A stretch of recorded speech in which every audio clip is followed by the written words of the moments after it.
nating butas. Food Explorers! Matapos ang coffee experience ni Michael sa Mamunako Kohi, ay sasamahan niya pa rin tayo maghanap ng food trip destination. Dito pa rin sa Scout Rallios, Quezon City. Kakaibang combination din ang ino-offer ng food establishment na nahanap ni Michael para sa atin. Dahil ang pinagsamang Chicken Inasal at cocktail drinks ang binibida dito sa Chicken Inasal.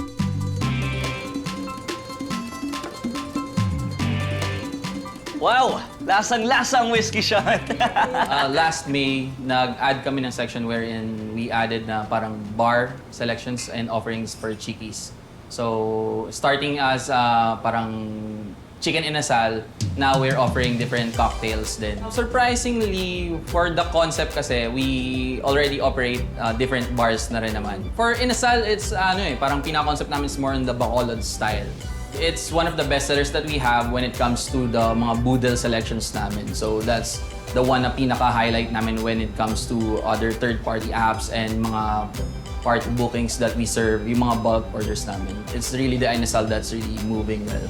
Sa amoy pa lang ako, napakasarap and ready na ako umatake kasi talagang sulit na sulit dito ka sa Sulit Boodle. Ayan, meron pa tayong chicken, pork, rice, at may egg pa. Tapos ito naman, ang ganda ng basket nyo. Itong bucket natin is the Kansi Fried Chicken. Kansi Fried Chicken siya dahil marinated in kansi. So iba talaga ang lasa nito sa typical fried chicken natin. Nako, ready na ako. Attack! Let's go! Masarap siya kasi ang juicy ng chicken. Nandun yung kansi flavor yung may pagkaasim. Overall, masarap. Mga ka-Food Explorers, pati din yung pork nila. Ako, napaka-solid. Tikman natin naman with egg. Salted egg. Kung na-curious kayo kung ano tong sauce natin, ito ay actually kansi gravy.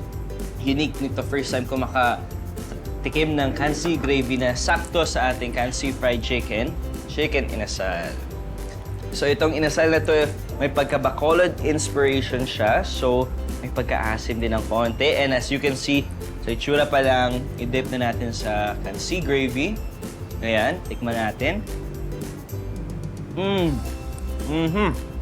Recommend ko talaga tong Sulit Boodle na for 2 to 4 people. Sulit na sulit, kaya ubusin na natin to. For tonight, ang una natin gagawin is yung longgan na cocktail. So, this is parang soju and gin-based na drink. Tapos meron siyang basil and longgan syrup. Very refreshing na cocktail. Excited na ako para sa ating happy hour. Wow! Masarap din to. May pagka-fruity naman siya. Fruity tong flavor niya. Tapos ito pa, fresh longgan on top. Kaya okay to. Lasang-lasa din yung basil. Personally, favorite kong gawin as a bartender here then is yung mani. So we make our own local peanut na syrup. Tapos medyo may pagka-creamy and horchata yung dating ng cocktail namin. Ito naman, I'm excited to try this. As you can see, ganda ng presentation. Ito yung mani cocktail. Wow! Mas stronger siya, pero yung aftertaste niya, lasang-lasa mo yung peanut, which is very cool kasi nga ito yung mani cocktail na very unique and interesting. May peanut brittle on top, napaka-creamy, parang pina colada na may mani. Solid.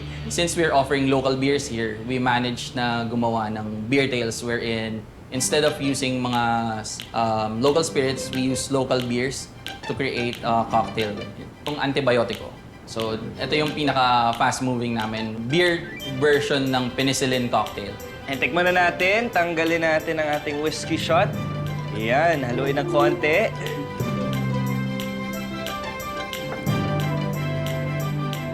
Wow! Lasang-lasang whiskey shot! Kasi nasa taas nga siya, so make sure haluin ninyo. Pero other than that, masarap yung pagka-beer flavor niya. So yung first stop ko today was at Chickies. Ako, napakasarap. Sulit na sulit, lalo na sa Sulit Boodle. And of course, yung Kansi Fried Chicken na favorite ko. Pag inasal, talagang pag gutom na gutom eh. Kasi iba yung busog mo pag chicken inasal. Tapos may rice ka pa, chicken oil. Yung cocktails, nako, lahat sila yung 3 cocktails, iba-iba ang lasa, iba-iba din ang lakas. So, napakasarap kasi unique. So, kung may co-star ako sa Shining Inheritance na sasama ko, yun ang lola ko, si Tita Connie Reyes, para mag-food trip kaming dalawa dito. Food Explorers, ini-invite namin kayo to have the experience here sa Chicken Inasal. We are located at 51C Scout Rallios, Barangay Laging Handa, Quezon City. You can follow us at our social media sa Instagram. It's Chicken.